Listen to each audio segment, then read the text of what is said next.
Multinational company में job करने वाली एक लड़की को एक अच्छा ऑफर मिलता है और वो उस ऑफर को प्राप्त करने के लिए सीधा दिल्ली पहुंच जाती है। जब वे इंटरव्यू की लाइन में लगी हुई थी तो उनके पास एक चपरासी आता है, कहता है कि मैडम चाय लेंगी कॉफ़ी लेंगी। वो लड़की उसकी तरफ देखती है और कहती है तुम्हें क्या पसंद है, चाय या कॉफ़ी? हो जो चीज़ अच्छी बनाते हो वो मेरे लिए लेकर आओ। वो कहता है मैडम जो आपको पसंद है वो बताइए, मैं कोशिश करूँगा जो आपको पसंद है मैं उसे अच्छे से बना कर लाऊँ।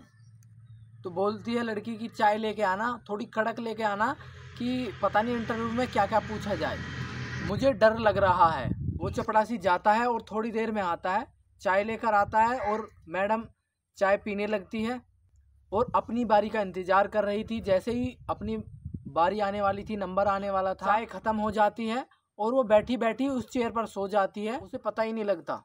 कई घंटे बीत जाते हैं, 12 से 15 घंटे बाद उस लड़की को होश आता है और जब उसकी आँख खुलती है तो उसके शरीर पर एक भी कपड़ा नहीं था और वो सामने देखती है तो उसके सामने एक बुजुर्ग सा व्यक्ति जिसके शरीर पर उसके शरीर पर भी एक भी कपड़ा नहीं था।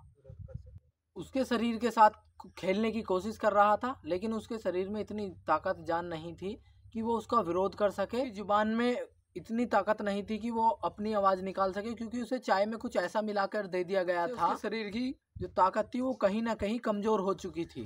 वो व्यक्ति बुजुर्ग सा व्यक्ति चला जाता है लेकिन कुछ देर बाद एक व्यक्ति और आ जाता है, फिर चला जाता है। इस तरीके से वहाँ पे आवागमन हो रहा था।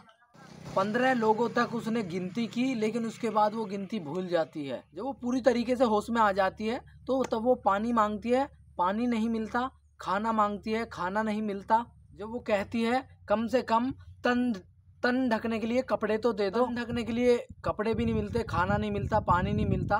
मिलता है तो उसे मार मिलती है, उसे पीटा जाता है, मारा जाता है। अगर वो कुछ भी बोलती तो उसे उसी बात पे पीटा जाता था, मारा जाता था। उसने वहाँ से निकलने की बहुत ज़्यादा कोशिश की, तमाम कोशिश की, लेकिन वहाँ पे उस पर लोगों की नज़र बनी हुई थी 24 घंटे। जब वो वहाँ से बाहर आती है तो उसकी आवाज़ बल्कि राष्ट्रीय राजधानी दिल्ली ही नहीं उससे लगने वाले सभी प्रदेशों में गूंजती है। लेकिन वो जिस प्रदेश की रहने वाली थी वहाँ के लोगों को यकीन भी नहीं हो रहा था कि उसकी मजबूरी का लोगों ने इस तरीके से फ़ायदा उठाया। हेलो नमस्कार, मैं हूँ सचिन। आज की जो सच्ची घटना है मैं आपको सुनाने जा रहा हूँ। ये दिल्ली राष्ट्रीय राजधानी दिल्ली का एक थाना लगता है कमला मार्केट। और कमला मार्केट से इसी कमला मार्केट का एक इलाका लगता है और इसी इलाके में एक रोड है, जीबी रोड। तो इसका कोठा लगता है, कोठा नंबर 68। यहाँ से एक व्यक्ति निकलकर अपने आवास की तरफ जा रहा था जो दिल्ली के करोल बाग में रहता है। वो एक फोन मिलाता है और कहता है कि हेलो, मैं अपना नाम नहीं बता सकता। तो वो बोलता है कि आप रानी के भाई बात कर रहे हो? तो बोलता है हाँ, मैं रानी का भाई ही बात कर रहा हूँ। तो वो कहता है कि बस मैं तुमसे इतना बता सकता हूँ कि तुम्हारी बहन जीबी रोड पर कोठा नंबर 68 पर है, उसने ये मैसेज भेजा है। तो वो कहता है कि तुम कैसे जानते हो? वो कहता है कि मैं 3-4 बार से मिल के आया हूँ, तभी तुमसे बात कर रहा हूँ। इतना कहकर फ़ोन काट देता है। उसने फ़ोन किया था 2019 के अगस्त के प्रथम सप्ताह में। तो बस इतना ही सुनते वो लड़का रोता है, गिड़गिड़ाता है और अपने माँ बाप से कहता है कि बस मुझे बहन का पता मिल गया है, मुझे दिल्ली जाना है, मुझे दिल्ली जाने की अनुमति दे दो। तो जिस नंबर से वो फ़ोन आता है उसे वो फिर से फ़ोन मिलाता है और कहता है बस एक बार मुझे आपसे मिलने की अनुमति दीजिए। तो आखिरकार वो करोल बाग में मिलते हैं और जो व्यक्ति दिल्ली के करोल बाग में रहता है वो दरअसल कलकत्ता का रहने वाला है और जो दिल्ली में आया है वो भी कलकत्ता का ही रहने वाला है। वे बातचीत करते हैं और उन्हें आपस में जो बंगाल भाषा है वो आती है और वो कहता है कि तुम कोई कदम ऐसा मत उठाना कि तुम्हारी बहन की जो जान खतरे में आ जाए, तुम्हारी ज़िंदगी भी खतरे में ना आ जाए। तो भाई बहुत देर तक सोचता है और अब वो सीधा वहाँ से सोच विचार करके जीबी रोड कोठा नंबर 68 पर जाता है और वहाँ जो महिलाएं थी, लड़कियाँ थी जो वेश्यावृत्ति का काम कर रही थी, अब उन लड़कियों के पास जाने से पहले उसे पहले मैनेजर के पास जाना होता है। वो कहता है कि मुझे भी किसी से मिलना है, मुझे भी अपना वक्त बिताना है। तो अगर वो अपने मन की सारी बात बता देता तो उसकी जान को भी खतरा था, उसकी बहन की जान को भी खतरा था। एक के बाद एक लड़कियां लाई जाती हैं और एक के बाद एक रिजेक्ट कर रहा था। एक लड़की पीछे से कहती है इन्हें रानी से मिलवा दो जो अभी 2-2.5 महीने पहले ही आई है। तो फिर एक बोलती है कि उसकी तो बहुत ज़्यादा डिमांड है, उसके साथ तो अभी एक ग्राहक है। वो लड़का कहता है अगर ऐसी ही बात है जिसकी ज़्यादा डिमांड है तो मैं उसके लिए इंतज़ार कर लूँगा, इतने में इंतज़ार करता हूँ। वो मैनेजर बोलती है अगर तुम उस लड़की के साथ समय बिताना चाहते हो तो उसके लिए ज़्यादा पैसे लगेंगे।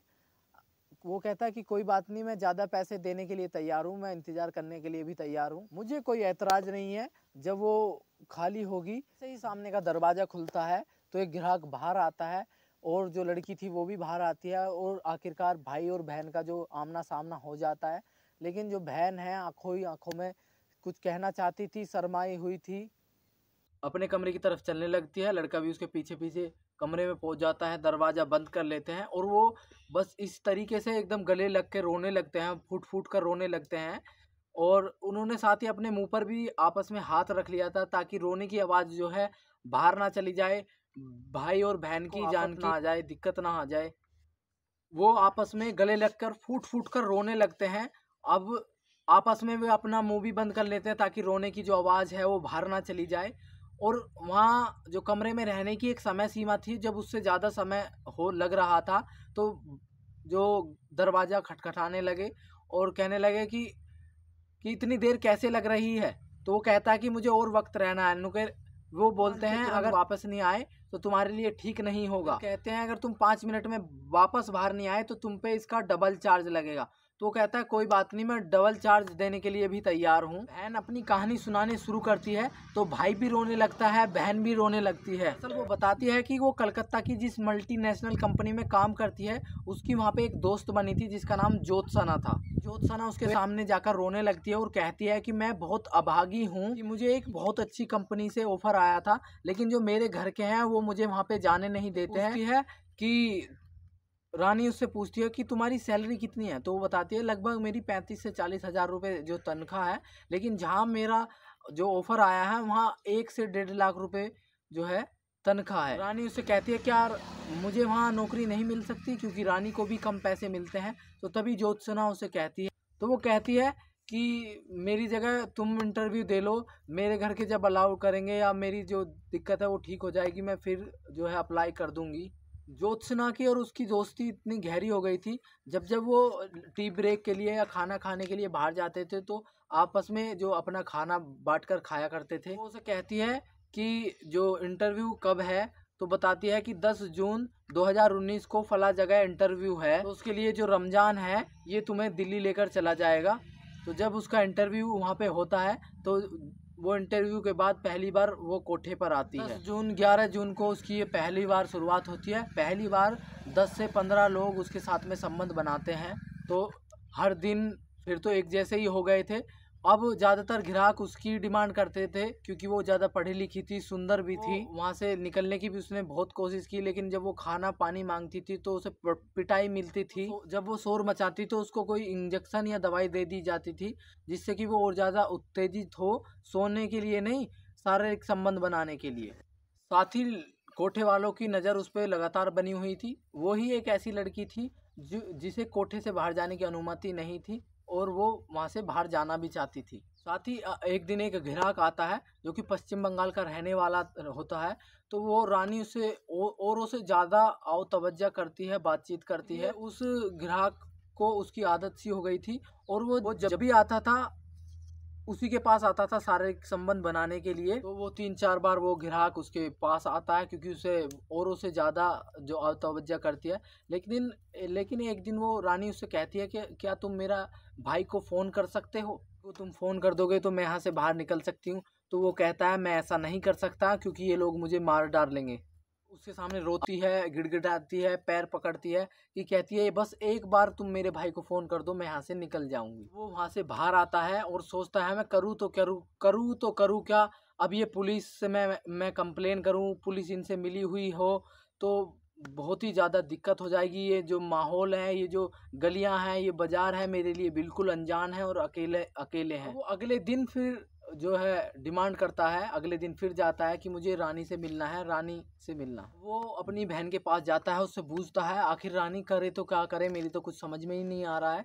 तो वो कहती है उससे कि तुम्हें जो महिला आयोग में संपर्क करना चाहिए। तो वो उसे एक नाम बताती है कि महिला आयोग में ये एक अध्यक्ष है स्वाति मालीवाल, उससे मुलाकात करनी चाहिए, शायद वो आपकी कुछ मदद कर दे। उसके भाई ने अपनी बहन से पूरी जानकारी ली। अक्सर ये लोग जो है कोठे पर आते रहते हैं, हिफाजत के लिए कोई ना कोई कदम उठाते रहते हैं। भाइयों के मुंह से सुन लिया था कि स्वाति मालीवाल उसकी मदद कर सकती है। यहाँ से वो सीधा निकल कर जाता है दिल्ली महिला आयोग में। यहाँ से जाने के बाद DCW यानी कि दिल्ली कमीशन फॉर वुमेन की सदस्य मिलती है, जिसका नाम किरण नेगी होता है। किरण नेगी को वो लड़का अपनी बहन की पूरी कहानी बयां करता है। रानी दरअसल काल्पनिक नाम है, हम उसका नाम वीडियो में नहीं ले सकते। वो उसके पास जाता है और अपनी पूरी कहानी बयां करता है कि वो नेशनल कंपनी में काम करती थी। बताता है कि 2-2.5 महीने से उसके साथ गंदा कृत्य हो रहा है और उसके साथ कितने लोग जो है रोजाना गंदा काम करते हैं।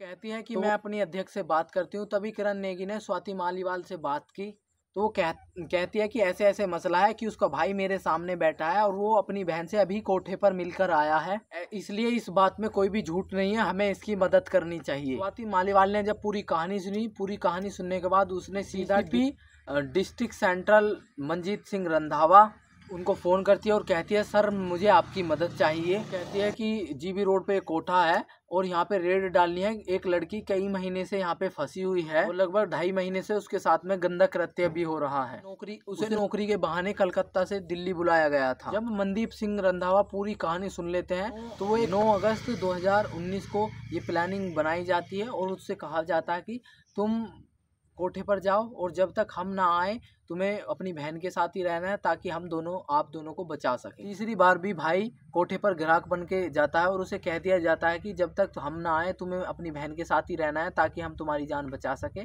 और एक टीम तैयार की जाती है, किरण नेगी, संदीप सिंह रंधावा और स्वाति मालीवाल और अन्य जो टीम है उनके साथ में वहाँ जाती है। ऑफिसर की टीम के साथ में वहाँ रेड डाली जाती है, कोठे पर पहुँचा जाता है और दरवाज़ा खटखटाया जाता है और दोनों भाई बहन कोठे के अंदर मिल जाते हैं। और ये जो खबर सोशल मीडिया के माध्यम से, अखबारों के माध्यम से फैलती है, जब ये खबर जो है सोशल मीडिया अखबार के माध्यम से सामने आती है तो स्वाति मालीवाल और मनदीप सिंह रंधावा की जमकर तारीफ की जाती है। वो व्यक्ति जो लड़की का भाई है वो उसे लेकर अपने घर चला जाता है। मीडिया ने बताया कि उस भाई ने अपनी बहन को कितनी सावधानी से उस GB रोड से जो है निकाला ताकि दोनों ही वे वहां से सुरक्षित आ गए हैं। साथ ही कमला मार्केट थाने में जो FIR दर्ज की जाती है। धारा 70, 376 और 109 और 34 के तहत जो है मुकदमा दर्ज कर लिया जाता है। कि मैनेजर थी, साथ ही उसके खिलाफ FIR दर्ज की और उसे गिरफ्तार कर लिया। और जो उसकी टीम में उस लड़की को कोठे पे पहुंचाने में जिन्होंने सहयोग किया उनके खिलाफ भी FIR दर्ज कर ली। एक FIR दर्ज वहाँ भी कर ली थी क्योंकि ये लड़की वहाँ से ये कह के निकली थी कि मुझे दिल्ली में जॉब मिली है, मेरा वहाँ पे इंटरव्यू है।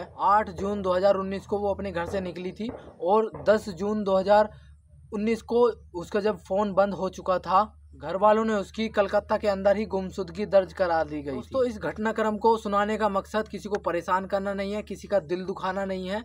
हमारा मकसद है आपको जागरूक करना, आपको सचेत करना। साथ ही मैं आपसे बता दूं, जहां आपकी सतर्कता हटती है वहाँ अपराध जन्म लेता है, इसलिए सावधान रहें, सतर्क रहें। जय हिंद, जय भारत।